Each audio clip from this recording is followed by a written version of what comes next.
Buenas tardes a todos y a todas.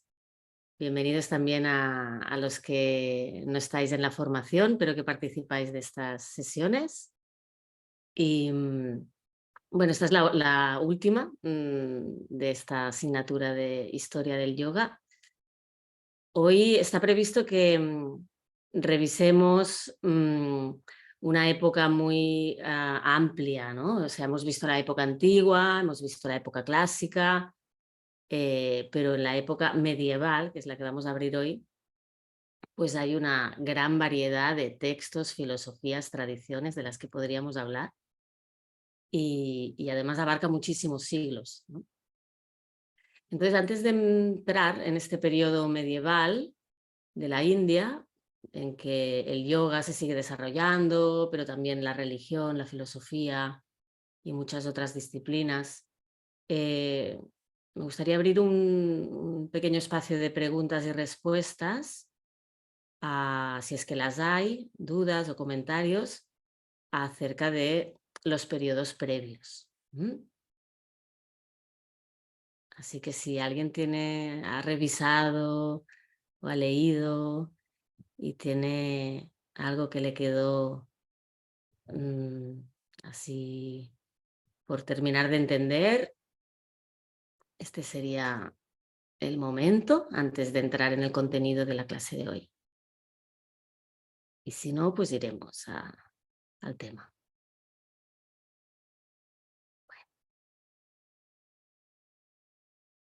Bueno, a lo mejor van saliendo a lo largo de la exposición de hoy a tomar notas de si hay dudas y abrimos otro espacio de preguntas más adelante en la clase. De acuerdo.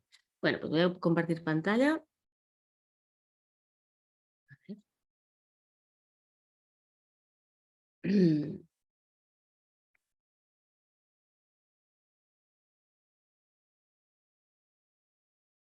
Vale, estamos. Bueno, pues época medieval, como decía, destacaremos de esta época la tradición y filosofía del Vedanta y la del Tantra, o tantrismo. Nos enfocaremos en estas dos. Nos podríamos enfocar en muchas otras cosas, pero creo que tener unas nociones básicas de Vedanta y de Tantra nos ayuda también a lo que estamos aquí, ¿no? Que es a comprender la historia del yoga, porque son corrientes que influyen mucho en las prácticas yógicas. Hay prácticas yógicas en el Vedanta y en el Tantra, sobre todo en el Tantra, como veremos. Y pues recordando un poco el objetivo de esta asignatura, que es ver de qué distintas tradiciones viene el yoga que practicamos. Así que Vedanta y Tantra en ese sentido son muy importantes. Vale. Bueno, empezamos por un poquito la visión de conjunto de esta época que va del siglo VI al siglo XVII. Hacemos hasta el siglo XVII porque el siglo XVII es un periodo de crisis cultural, hay mucha presencia del Islam en la India, entonces bueno, marca un cambio de periodo, ¿no? Y luego ya muy pronto empiezan la colonización de la India, bueno, primero los portugueses, los franceses, ¿no? Finalmente los ingleses, y eso genera una nueva etapa, ¿no? Que sería el periodo moderno, le podríamos llamar. Pero hasta entonces, pues en estos siglos el hinduismo se sigue desarrollando y, y lo más destacable de este periodo es la popularización del hinduismo, en el sentido de que así como vimos la religión védica, que estaba muy centrada, monopolizada por los brahmanes, ¿no? Por la casta de los sacerdotes, y allí las creencias populares pues no tenían un protagonismo en, en lo social, en la organización política, ¿no? El manejo de la religión tenía el poder, ¿no? Pero aquí, en esta etapa, justamente, se da como una síntesis o un acercamiento mutuo entre la religión ortodoxa, brahmánica, purista, ¿no? Con todo el tema del dominio del sánscrito, de los rituales, y ese saber transmitido de generación en generación, ¿no? Eso se acerca a las creencias populares que siempre habían estado ahí, que son muy variadas, que muchas veces dependen de las zonas geográficas de la India,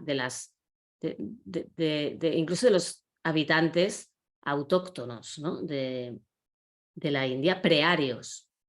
Ahí hay un cúmulo de prácticas y de figuras también divinas, y de creencias acerca de la vida, de la salud, que estaban como muy separadas, ¿no? Al pertenecer, pues, a las castas bajas, no estaban integradas en la religión oficial.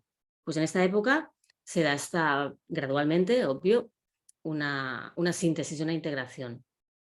Eso se manifiesta, se muestra en cada vez más construcción de templos, imágenes para el culto público y doméstico. O sea, ya no grandes ceremonias, sino cada vez más como la presencia de esos pequeños templos, hasta incluso de los templos en las casas, ¿no? O sea, la propia sociedad se va apropiando de la religión y la va enriqueciendo con sus propias creencias. Y es el hinduismo que hoy día en la India vemos, ¿no? Que es más popular que védico, ¿no?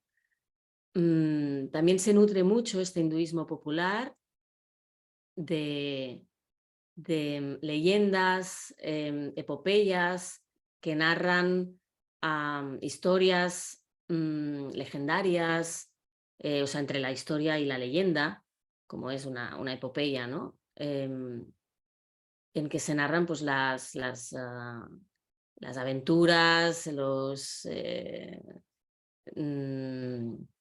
los antiguos héroes que representan valores populares, como son Rama, Krishna, ¿no? Todas estas historias que tienen una finalidad educativa, ¿no? Pedagógica, acerca de los valores sociales y también espirituales, ¿no? Pero es una espiritualidad cada vez más para todos. Así tenemos las famosas epopeyas Mahabharata y Ramayana, que recogen estas antiguas guerras, ¿no? En que aparecen diversos héroes y que allí se pueden interpretar de una forma también espiritual y que recogen pues, costumbres, formas sí, de vivir del pueblo, ¿no? La Bhagavad Gita, que es este texto tan importante para el yoga, que enseña el yoga de la acción, que creo que lo vimos el otro día, ¿no? Cuando hablábamos del karma yoga, pues es una parte del Mahabharata, justamente, ¿no? Y el Ramayana es la historia de Rama, toda la aventura de Rama para rescatar a su esposa que ha sido raptada por el demonio Ravana, ¿no? Y todo eso conlleva un simbolismo y Rama pues representa un héroe que es hoy día pues muy adorado, ¿no? Es una avatara de Vishnu, entonces cada uno de estos personajes encarnan distintos aspectos de lo divino, pero de una forma mucho más cercana. Otros textos que también son muy extensos, son compilaciones de material oral, ¿no? De tradición oral, se ponen por escrito, se les llama los Puranas, y son compendios de leyendas y mitos que nos hablan de las historias de los diferentes dioses. Y ahí también encontramos mucha información de la religión de la época y también filosofía. Está como todo muy entremezclado. Conocemos las historias de los dioses gracias a los Puranas, justamente. Ahí se nos habla, por ejemplo, de bueno, todos estos dioses que están mencionados aquí, que son los más importantes: Shiva, Vishnu, con sus avataras, Krishna, Rama y otros que no tienen tanto peso, por eso no los he puesto, pero que son 9 avataras, formas encarnadas de Vishnu. Ganesha como hijo de Shiva, Shakti, hablamos el otro día de la diosa, de esa energía femenina divina, pues ella se encarna también, se manifiesta en diferentes diosas, ¿no? Entonces todas esas diosas también tienen su origen, ¿no? Se narra como de dónde vienen, ¿no? Cómo surgen de la diosa madre, ¿no? Como formas que en cierto momento pues vienen a desarrollar una misión, ¿no? en el mundo, y cada una tiene una función. Entonces, toda esta mitología la encontramos narrada en estos textos, los Puranas, y también en otros muchos textos. En esta época hay muchísima, bueno, podríamos estudiar muchísimos tratados, doctrinas reflejados en diferentes textos. Y en general, aquí he puesto la palabra panenteísmo porque para explicaros esta idea de esta época en que se combina la creencia, la fe sobre todo, en un dios en particular.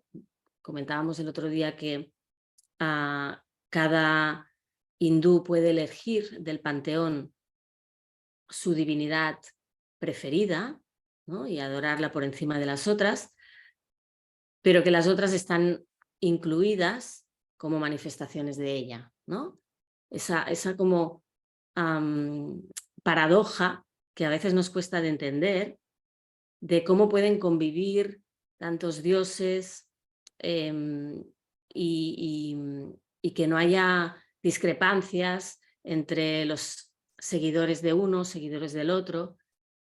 El concepto de lo divino es que es uno y múltiple a la vez, ¿no? Por eso tantos dioses, y por eso en el fondo solo hay uno.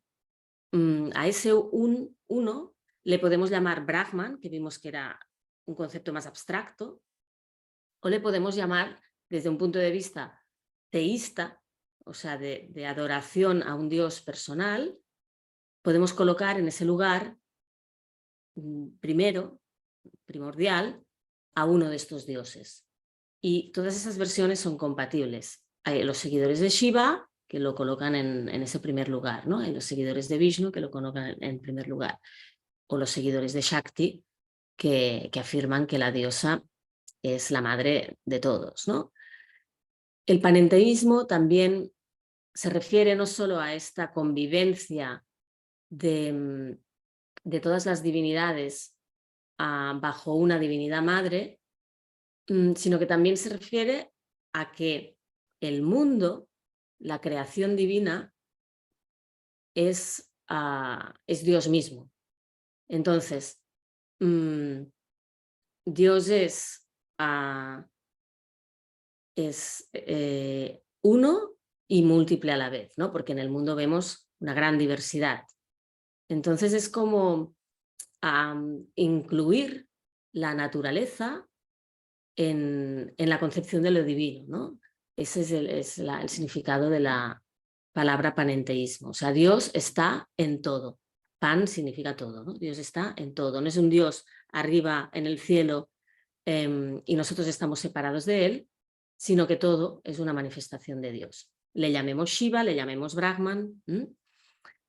Y en esta época pues, se tiende a enfatizar su aspecto manifiesto, ¿no? Su aspecto personal, su aspecto con el que nos podemos relacionar, no el Brahman abstracto de las Upanishads, ¿no? Que hablábamos de esa búsqueda de la esencia, que implicaba una negación, ¿no? De todo lo que no es esa esencia.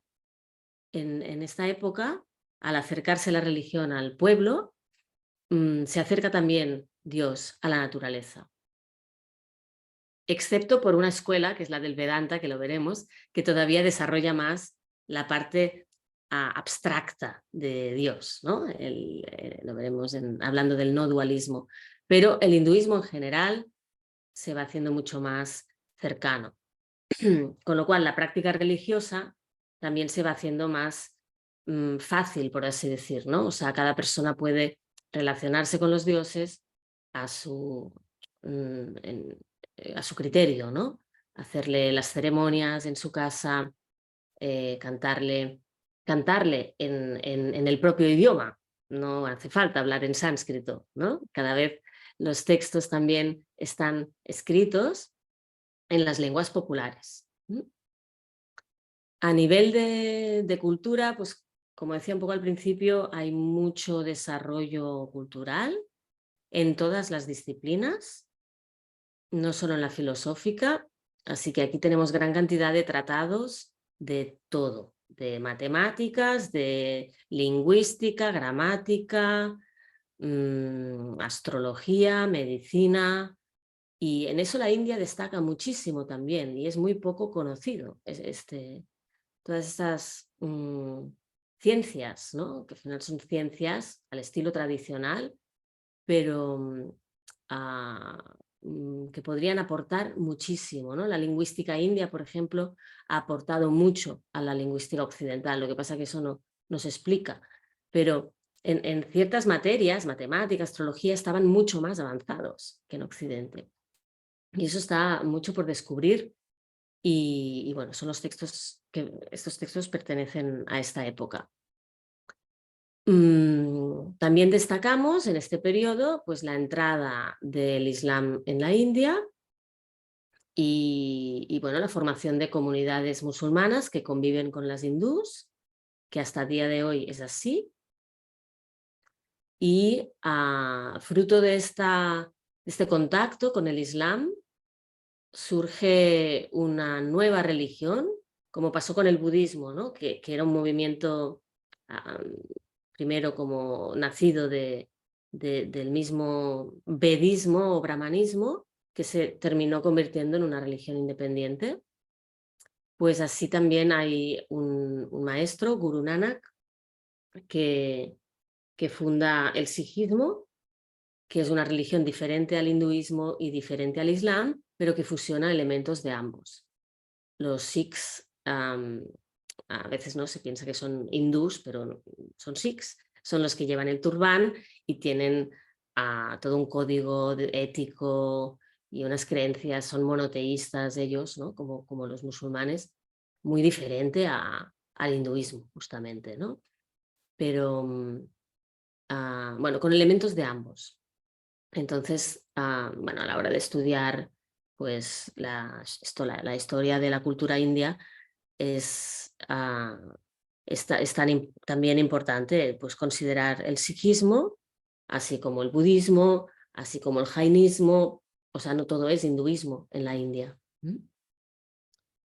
Y bueno, finalmente es tener en cuenta, ¿no? que en el periodo que sigue a este, que no vamos a ver en la clase de hoy, lo veremos en una clase posterior aparte, porque merece un espacio propio, el periodo moderno de la India, contemporáneo, en el que el yoga se transforma enormemente y viene determinado por la presencia de los ingleses en la India, la occidentalización de la India. Hasta, bueno, primero es una colonia, luego se independiza, pero claro, desde la independencia a toda esa influencia occidental sigue ahí, ¿no? Aunque se haya independizado la India. Entonces, bueno, esto no entra en este periodo, pero lo tenemos un poco ahí como es lo que viene después, ¿no?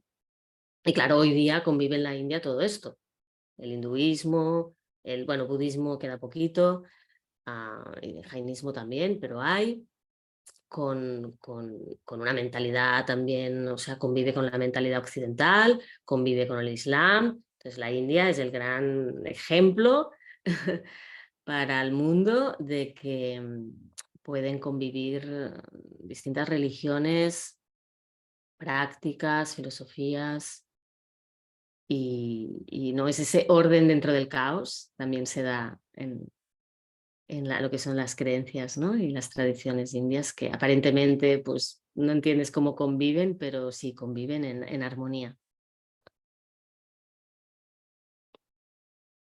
Entonces,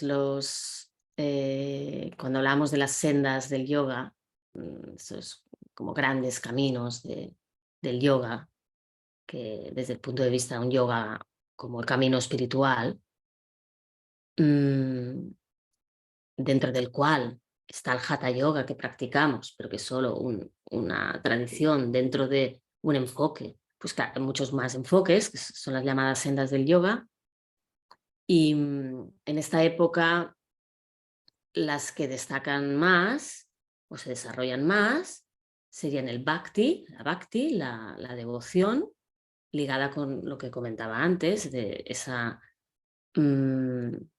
camino de relación con la divinidad personal, ¿no? de la relación con los dioses directa a través de la devoción, de la adoración. Es el camino del corazón, como sabéis, el bhakti, ¿no? De la entrega a Dios. Pero hay muchos niveles de bhakti.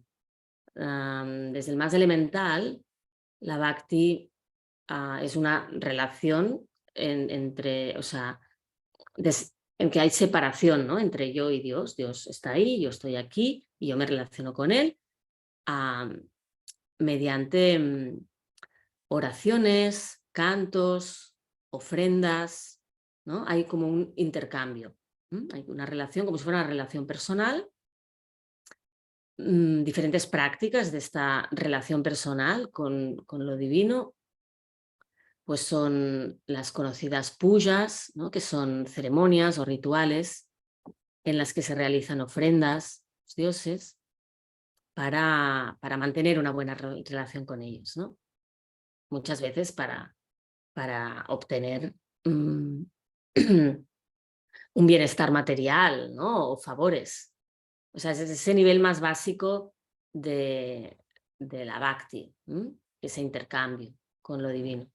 Le cantamos, recitamos el nombre, hay muchos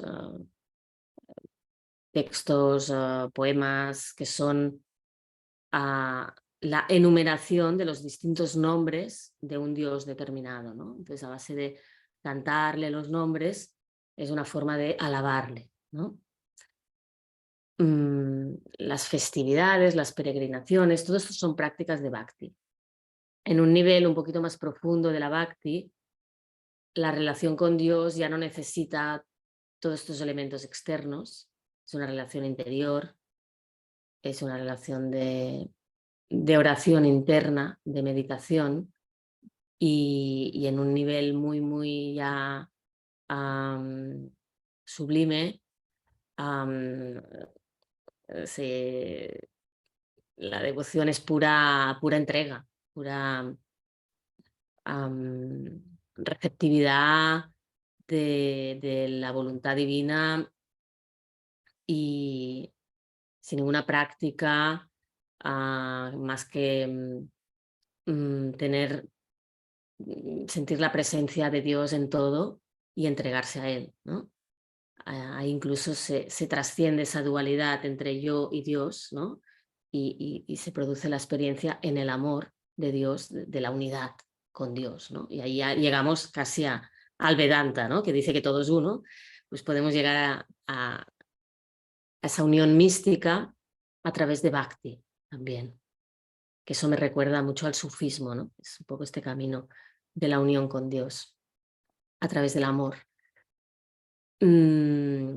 Pero bueno, cuando uno pues todavía no es su momento de tener este Bhakti más elevado, el cantarle a la divinidad, todas estas prácticas van abriendo el corazón, ¿no? Son formas de ir trascendiendo el ego y de acercarse a esa Bhakti más profunda. Paralelamente, en un ámbito más reducido, que no es el popular, es más en círculos filosóficos y de ascetas renunciantes, se sigue desarrollando el Jnana Yoga, que es el yoga que procede de las Upanishads, y cada vez se va sofisticando más. Ya se va convirtiendo en una filosofía propiamente dicha, con tratados sesudos que fundamentan con argumentos la idea de que todo, o sea, de que lo real es uno, que es conciencia, Brahman, y se desarrolla toda una explicación teórica de por qué nos es tan difícil de percibir y cómo podemos desprogramar nuestra mente para tener esa experiencia de unidad, ¿no? Y ahí os conduzco, aunque podríamos hablar de muchos textos y autores, pero sobre todo a Shankara, el filósofo más importante de la India, siglo VIII, el inspirador de todos los filósofos posteriores, y siempre se le tiene en cuenta su gran aportación al Vedanta en su filosofía del Advaita Vedanta, el Vedanta no dual. Hoy hablaremos un poquito de su filosofía del Vedanta. Aunque es minoritaria, porque es muy difícil, sobre todo difícil de practicar y de estudiar también, pero es una de las perlas de sabiduría de la India, ¿no?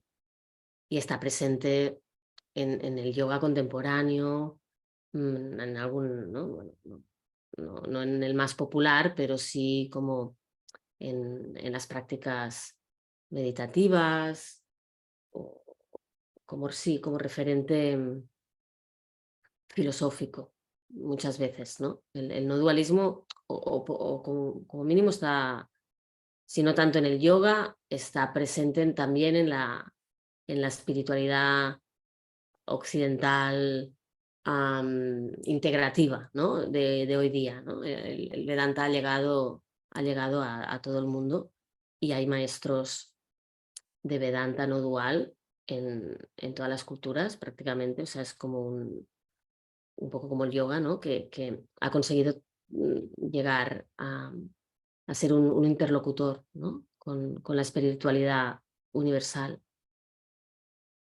Y por otro lado, corriente muy diferente a la de el Jnana Yoga y el Vedanta, tenemos el Tantra y Hatha Yoga, porque el Hatha Yoga forma parte del Tantra, es una de las tradiciones tántricas, entonces es la que más a nosotros nos interesa conocer.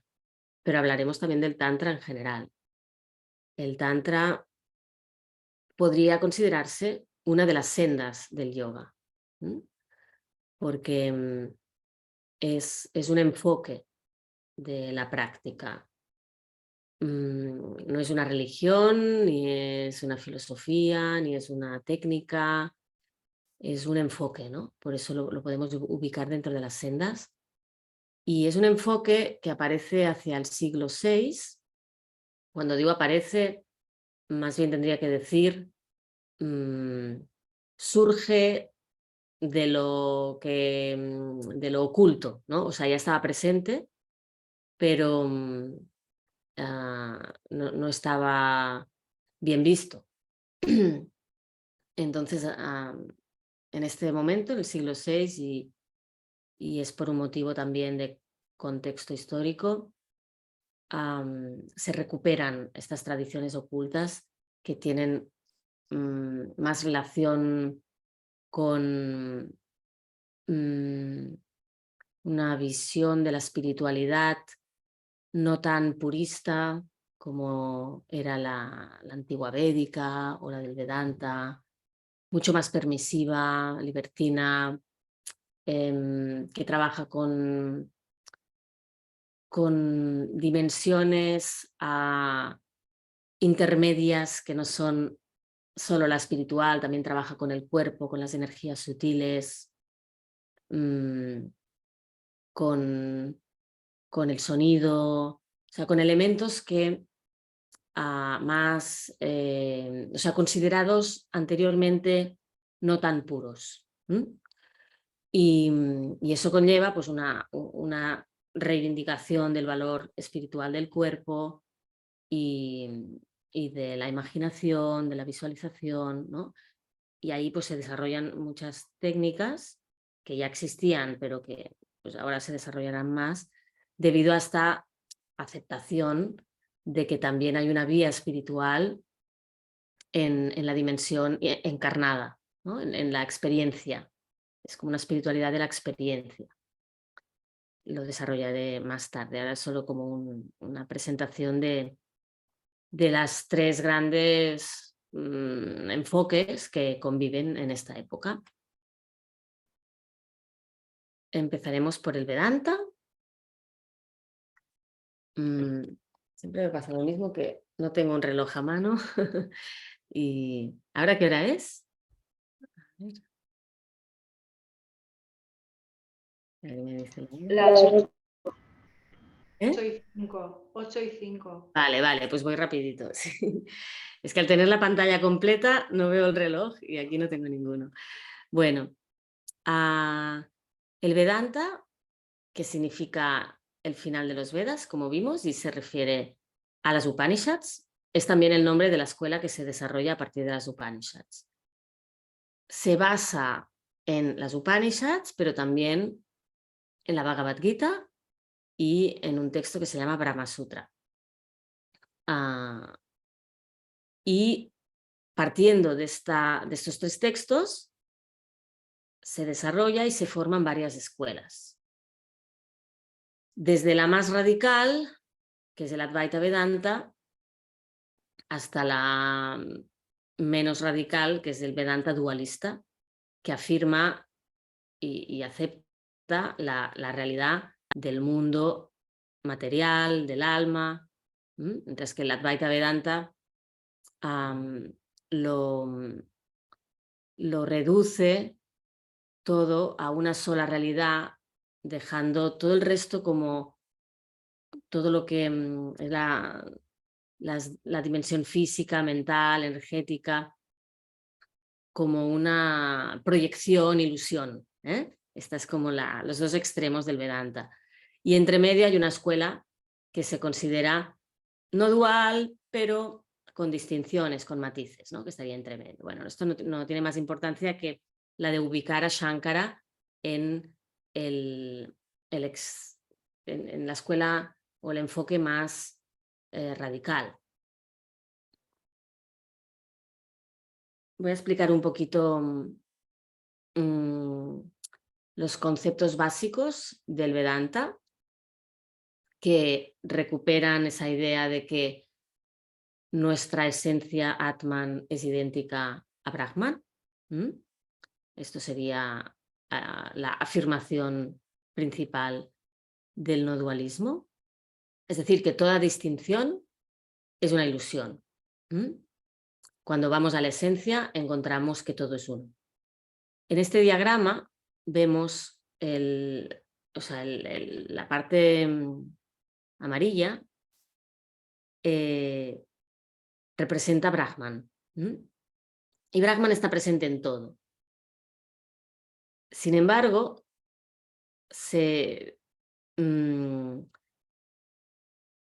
se produce una aparente separación, simbolizada aquí en este diagrama, que solo pretende ser una representación gráfica, una separación entre el todo y sus partes. Pero en esencia no hay diferencia, es solo como un límite. Es decir, nosotros somos Brahman, pero estamos limitados y circunscritos por una aparente separación a la que se llama Maya, que es nuestra ignorancia, justamente, es nuestra percepción limitada de la realidad, ¿no? Nosotros nacemos en ese estado de ignorancia porque hemos venido a tener una experiencia concreta y no podemos vivir en esa visión de unidad. Pero eso que tiene una función práctica, metafísicamente no es real. Nosotros somos uno. Y ese circulito del medio pues sería nuestro ser, ¿no? El Atman que está cubierto por los koshas, está separado y es aparentemente diferente, pero si le quitamos los envoltorios, se funde, ¿no? Entonces la idea de Maya como un velo que crea la ilusión de separación. En este caso, separación entre el yo, o el individuo, y el todo. Pero Maya es también el velo que separa a Dios de su creación. Es, para que lo entendáis así fácil quizá, es la idea de Matrix, ¿no? O sea, Matrix parece real, pero es solo como una proyección, como un holograma, ¿no? Y a ver, vamos a leer lo que dice aquí. El yo individual y el mundo son una ilusión. Lo tomamos como real, pero es se llama lo del desierto, ya me entendéis, un espejismo. Como cuando miramos a un espejo y si interpretáramos que ese espejo es una ventana que nos está mostrando que ahí hay otra persona y no estamos viendo que es plano, ¿no? Estamos interpretando que lo que hay ahí es real. Entonces, el Vedanta explica cómo esa proyección se da desde nuestra ignorancia y que podemos deconstruir esa ignorancia a través de la meditación y veremos el mundo desde el punto de vista de la unidad y no de la diversidad, ¿no? Entonces, es una metafísica muy elevada que a la vez tiene una práctica meditativa y de estudio y de reflexión para darse cuenta de que nuestra realidad es una proyección y eso, según el Vedanta, cuando nos damos cuenta de eso, nos libera. Nos libera del sufrimiento, porque el sufrimiento, según el Vedanta y en general también, por ejemplo, según el budismo y Patanjali, el origen del sufrimiento es la ignorancia. Entonces, esa realización o darse cuenta del error de origen en nuestra mente permite que dejemos de buscar la solución a nuestras limitaciones en el mundo, ¿no? que es aquello que, claro, nos causa sufrimiento, porque buscamos lo eterno y la plenitud en un mundo que es irreal, que es transitorio, y bueno, eso genera apegos, genera apego, aversión, miedo, va todo ligado. O sea, todo procede de esa ignorancia originaria. Entonces el Vedanta propone el camino de la sabiduría para desmontar ese filtro mental que es la causa de nuestro sufrimiento. Este es el punto de vista del Vedanta, que solo la sabiduría nos libera, aunque el yoga o otras prácticas nos pueden ayudar a prepararnos y a purificar nuestra mente, pero en último término solo la sabiduría nos libera. Y la liberación del sufrimiento o la liberación del alma es, según el Vedanta, despertar del sueño, del sueño en el que estamos viviendo, ¿no? Que es esa maya. Ahí pues muy importante el trabajo con la conciencia testigo, el trabajo con la presencia, con la desidentificación de los pensamientos. Y a esa realidad última, que es que el ser humano solo puede llegar a través de la experiencia, porque no es comprensible por la mente racional, se la describe en términos, pues aunque es indescriptible, pero la experiencia de Brahman se define, y para mí estas palabras pues son como para realmente un mantra para meditar en ellas. Brahman se describe como Sat Chit Ananda, que describe también cómo es la experiencia de Brahman, ¿no? Cuando se alcanza esa comprensión en meditación, que es una transformación, es la liberación, se experimenta a la vez Sat, Chit y Ananda, que significan en sánscrito ser, conciencia y gozo. Ahí imaginaros unir estas tres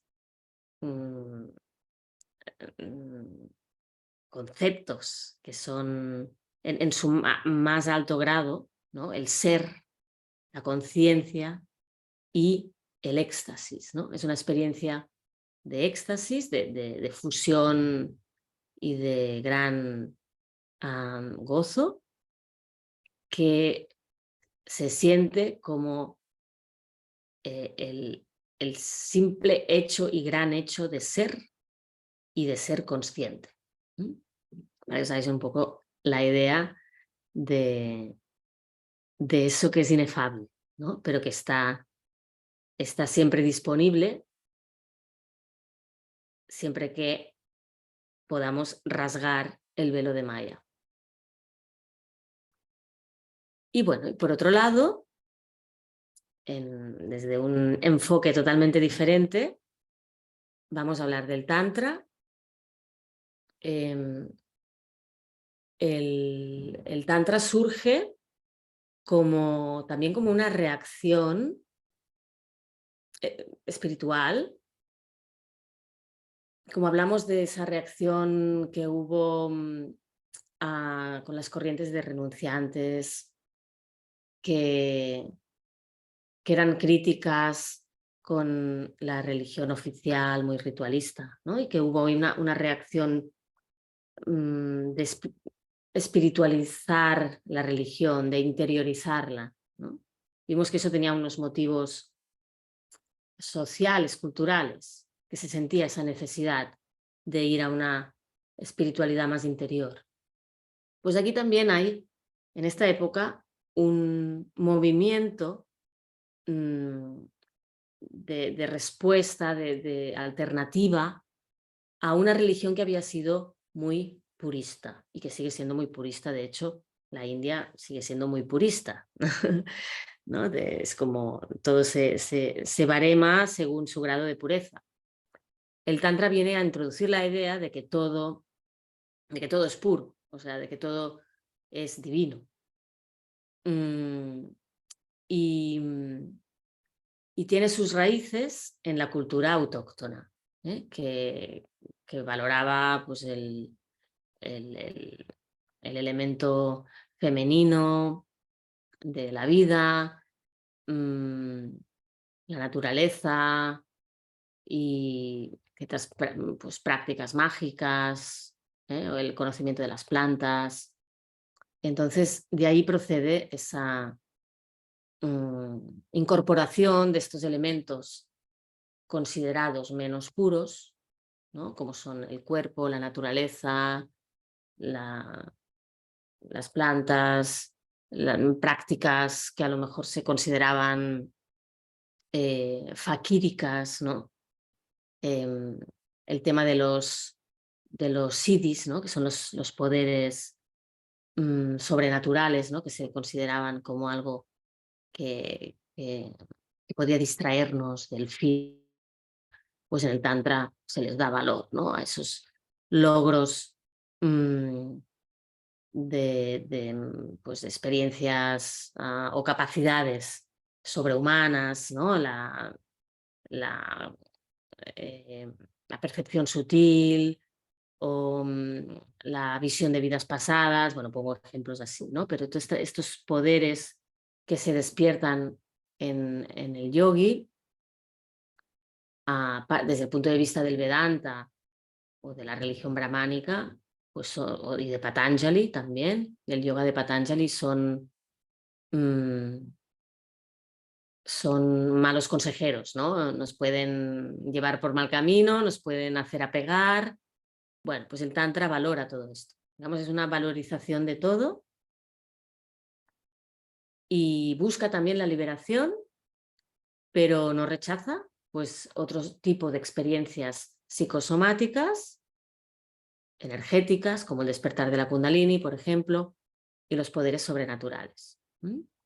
El Tantra no es una religión, como decía, sino un enfoque espiritual y por tanto está presente en varias tradiciones, como aquí ligando con el Bhakti Yoga, ¿no? Que decíamos, hay seguidores de Vishnu, seguidores de Shiva, seguidores de Shakti. Pues bien, hay Vishnuitas tántricos, hay Shivaitas tántricos, hay Shaktas tántricos. Tenemos Tantra en el budismo tibetano y tenemos la escuela del Hatha Yoga como una de las tradiciones tántricas que trabaja con el cuerpo físico y sutil, justamente, ¿no?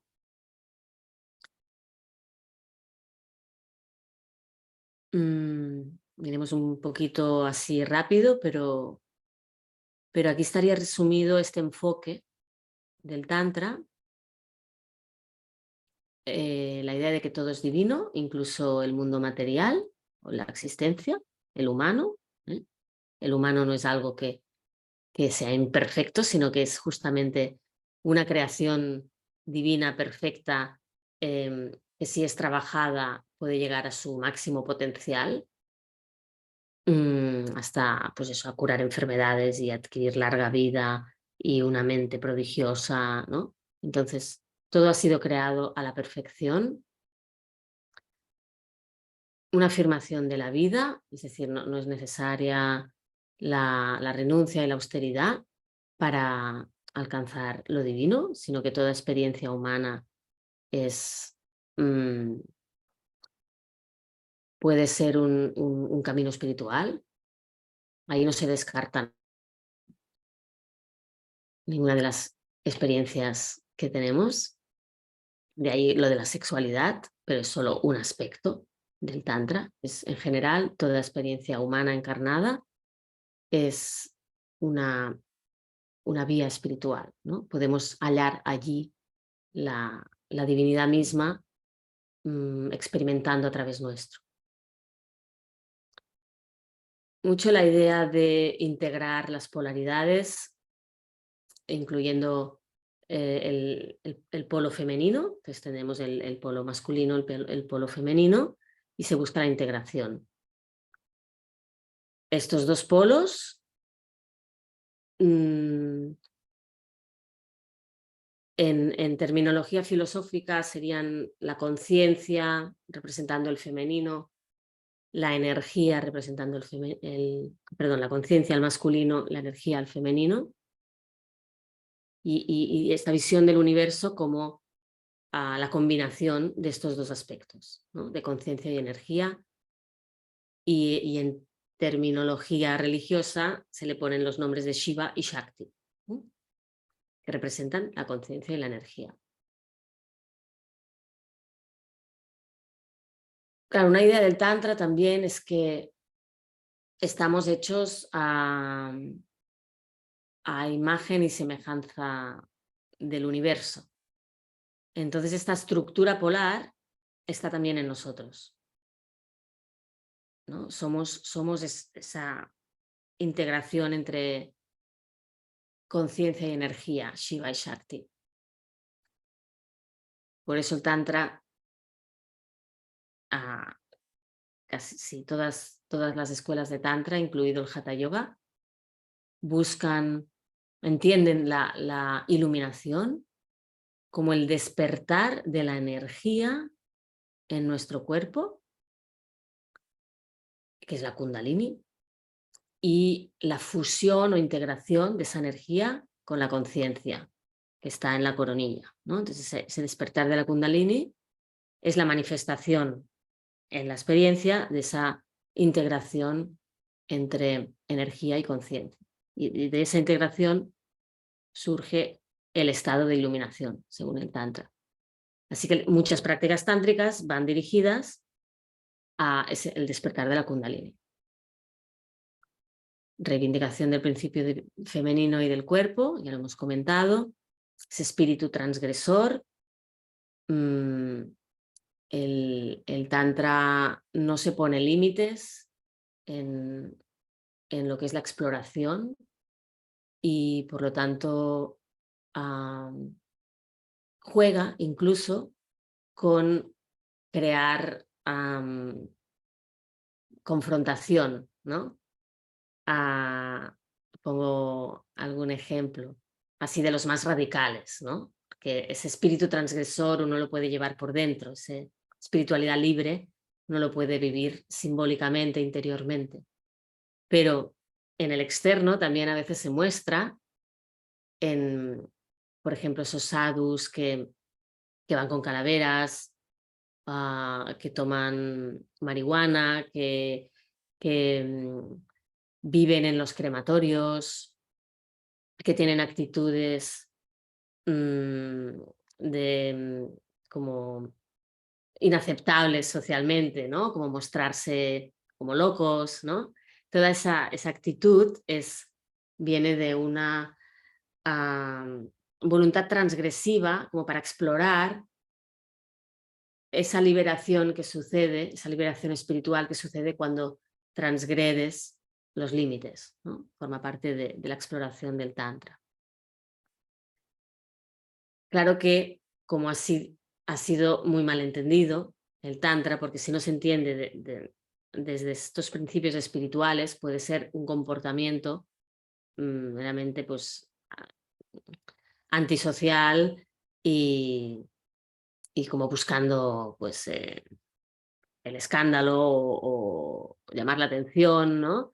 Sin entender el mensaje profundo, ¿no? Entonces, el Tantra de verdad realmente es muy esotérico porque el discípulo tiene que estar preparado y ser iniciado por un maestro que conozca, ¿no? La profundidad y los textos. Entonces, el verdadero Tantra solo es transmitido en pequeños círculos. El Tantra trabaja con lo oculto, con la simbología, las energías, la vibración, la magia, la geometría sagrada. Bueno, es muy rico. El mundo del Tantra estaría muy bien poder hablar más. Y también trabaja mucho con el cuerpo energético por el tema del despertar de la energía y así toda la anatomía sutil que utilizamos en el Hatha Yoga, ¿no? Que forma parte pues, de la teoría del Hatha Yoga, de los nadis, el canal central, los chakras, Ida, Pingala, todo esto procede del Tantra. Entonces, ese estudio y experimentación, porque es un estudio a partir de la experiencia, ¿no? Llegar a, a descubrir ese mundo sutil, cómo funciona, pues es fruto de estas prácticas y es la base del trabajo que se hace con el Hatha Yoga, con las posturas, con la meditación, los mudras, los bandhas.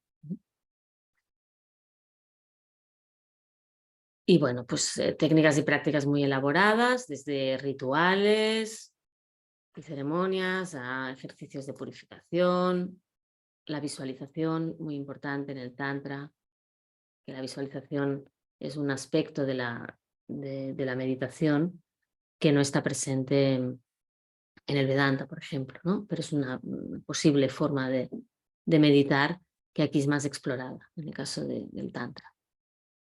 La recitación de mantras, los mudras, los yantras, los mandalas. Los yantras son como mandalas, bueno, son diagramas geométricos con toda una simbología y un poder de, cuando lo contemplas, de transformar la mente.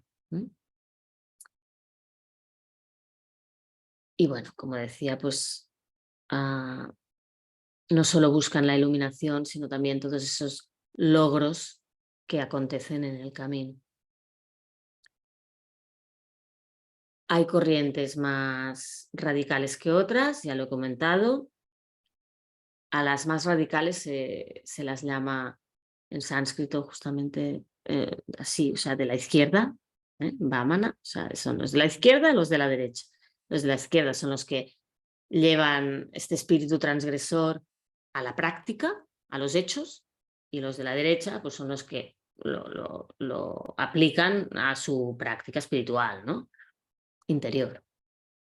Y ahí hay pues todas estas técnicas que comentaba. El trabajo con la visualización, con la geometría sagrada y todo el trabajo con el cuerpo sutil y físico. Eso nos va llevando al Hatha Yoga.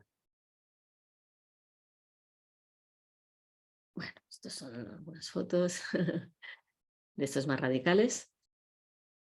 Y aquí vamos sí, bueno, entrando en la idea del cuerpo como templo del alma y el cuerpo como reflejo del universo. Y que conociéndolo y armonizándolo y alineándolo, se produce esa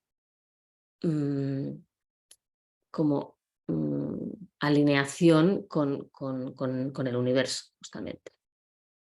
Esa apertura del canal central es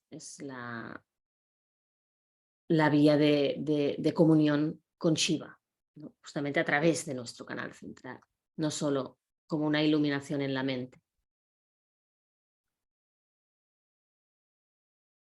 En ese proceso el cuerpo se diviniza. Hablan de un cuerpo de diamante. Diamante es perfecto, refleja la luz divina, es fuerte, está como tallado ahí, trabajado. He puesto también aquí el símbolo del mandala como un símbolo de integración, donde el mandala representa el cosmos y integra el círculo con el cuadrado, que son el aspecto espiritual y el material. Y en el centro, bueno, aquí hay Buda, pero en el centro está el Atman, ¿no? O la divinidad, como lo queramos ver. Pero es la expansión, la creación, incluye todos los otros planos, ¿no? El plano material, el plano mental, todos los planos están integrados en el cosmos. Entonces, el mandala nos sirve para meditar en lo que es integrarlo todo, en incluirlo todo, ¿no? Que es lo que hace el Tantra, justamente, incluir toda la creación como cuerpo de Dios, ¿no? Y bueno, supongo que se está terminando la sesión. ¿Cuántos minutos quedan?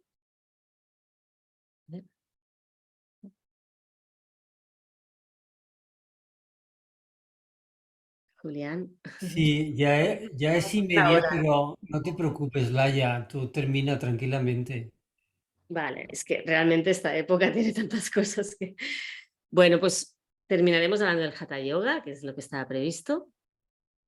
Y bueno, la palabra Hatha, voy a empezar por aquí, aunque literalmente significa fuerza, esfuerzo. La simbología tradicional hace mucho esto de dividir las palabras en sílabas y darles un significado más metafísico. El Hatha Yoga refiere a Ja al sol, Ta a la luna, relacionando sol y luna con estas dos energías que hemos dicho, masculina y femenina, ¿no? Y la integración de ambas. Entonces es el yoga que reúne la energía femenina y la masculina y la integra en, en la experiencia máxima de integración, ¿no? En nosotros, Sol y la Luna, pues son el canal lunar y el canal solar, Ida y Pingala, que se integran en el canal central. El fundador de esta escuela se llama Goraknath y bueno, pertenecía a una escuela muy particular, que es la tradición de los Nats, una forma de shivaísmo, y él transmite, pues recibe, de hecho, según la leyenda, bueno, es Matsyendra quien se explica esta leyenda, ¿no? Pero que reciben las enseñanzas del Hatha Yoga directamente del dios Shiva, ¿no? Esto pasa mucho en la India, ¿no? Como para buscar un origen divino, hay leyendas donde se habla de una revelación, ¿no? Entonces las enseñanzas del Hatha Yoga serían una revelación de Shiva, como de una práctica que había sido escondida y solo para los iniciados y que en cierto momento pues llega a los hombres a través de, bueno, de hecho es Shiva que está instruyendo a su esposa, Parvati, pero por casualidad pasa por ahí Matsyendra, que había sido engullido por un pez y recibe las enseñanzas de Shiva y es reconocido por Shiva como su discípulo. Entonces, estas enseñanzas son las prácticas del Hatha Yoga que están diseñadas, ¿no? Para adquirir, bueno, para purificar el cuerpo y adquirir una maestría sobre el cuerpo físico y energético que permita la salud en primer lugar, ¿no? O sea, la destrucción de toda enfermedad, la longevidad, el logro de poderes sobrenaturales y, en último término, el despertar de la Kundalini, o sea, como resultado final de todo esto. Y son todas estas prácticas que combinadas nos llevan a esta armonía de todo el sistema físico y energético y al despertar espiritual.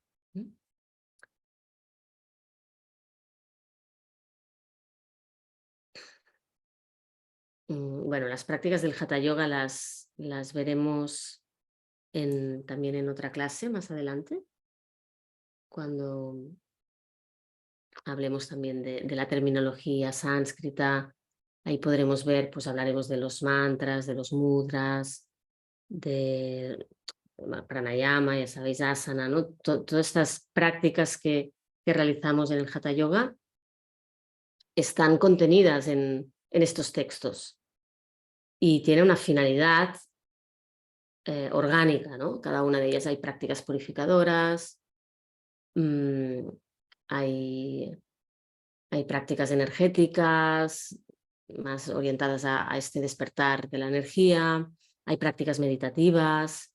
Entonces el Hatha Yoga incluye todas estas prácticas físicas, energéticas, mentales y meditativas. Bueno, aquí hay un diagrama que resume el objetivo del Hatha Yoga, que es el despertar de la Kundalini, que seguramente ya muchos conocéis, que es la idea de que Shakti, esta energía femenina universal, que es la energía creadora, y que está en nosotros, porque todos somos reflejo de lo divino, según el Tantra, todos somos pequeños dioses, ¿no? Tenemos en nosotros esa energía también en la base de la columna, en el símbolo de la serpiente enroscada, la Kundalini. Kundalini significa enroscada, inicialmente dormida por ese estado de ignorancia que comentábamos, pero capaz de despertarse y de elevarse, ¿no? Elevarse por el canal central, abriendo los chakras y unificando Ida y Pingala en el canal central y fusionándose en la coronilla con el otro principio que también, con el que también estamos en contacto y somos, que es la conciencia, llamada Shiva, en este caso, porque es una escuela shivaíta que representa el principio masculino y bueno, y de la fusión de Shiva y Shakti en fruto del despertar de la Kundalini, el yogi entra en estado de Samadhi y los textos explican que en ese momento de despertar, ¿no? Con fusión, ¿no? Entre la energía y la conciencia, se desprende una gota de un néctar que cae en el cuerpo del yogi y le da la inmortalidad. Es la explicación también de por qué esos poderes, ¿no? Porque se produce una sustancia alquímica que transforma el cuerpo y la mente del yogi. Y bueno, yo creo que hasta aquí, sí, porque luego ya vendría el yoga moderno. Damos por terminada la clase y abrimos pequeño turno de preguntas si las hay.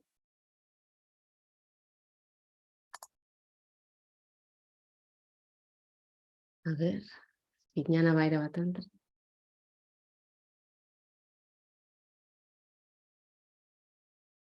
Así aquí alguien ha hablado del Vijnana Bhairava Tantra. No entiendo si es una pregunta o qué, pero es uno de los textos que os recomiendo para conocer el Tantra, el Vijnana Bhairava Tantra. Son las enseñanzas tántricas de Shiva a Parvati, a la diosa. O sea, ahí no hay tanto de Hatha Yoga, Es un tantra más de meditaciones. Los textos del Hatha Yoga clásicos, donde se habla de las posturas, los pranayamas, los mudras, los bandhas, estos textos son sobre todo Hatha Yoga Pradipika y Gheranda Samhita. Los estudiaremos más adelante en la formación. Ya tengo una pregunta. Sí, adelante. Mira, es referente a la diferencia, bueno, a Isvara, que entendí que Isvara es Dios, ¿no? La manifestación como de Dios, ¿no? Entonces quería saber si podríamos decir que Shiva, Vishnu, Brahman, Shakti serían Isvaras. Sí. Vale. Sobre todo cuando se sitúan en primer lugar, ¿no? Para los devotos de Vishnu, Vishnu es Ishvara. Para Y los Shiva, y Shakti, y Brahma, ¿no? no serían, o sea, para un devoto de Vishnu, Sí, su Ishvara es Vishnu, vale. que es el Señor, es el primero, ¿vale? Entonces es como un epíteto, ¿no? Una etiqueta que se... Vale. ¿eh? Y para los que fueran seguidores de Shakti, bueno, no sé si sería... Sí. Bueno, sería Ishvari o Devi, la diosa Devi. Ah, vale. O sea que Isvara es en masculino y El Devi es en masculino, femenino. exacto. Ah, vale, vale. Merci. Sí, en el Gracias. caso de la diosa se habla más de Devi, sí, sí. Vale, merci.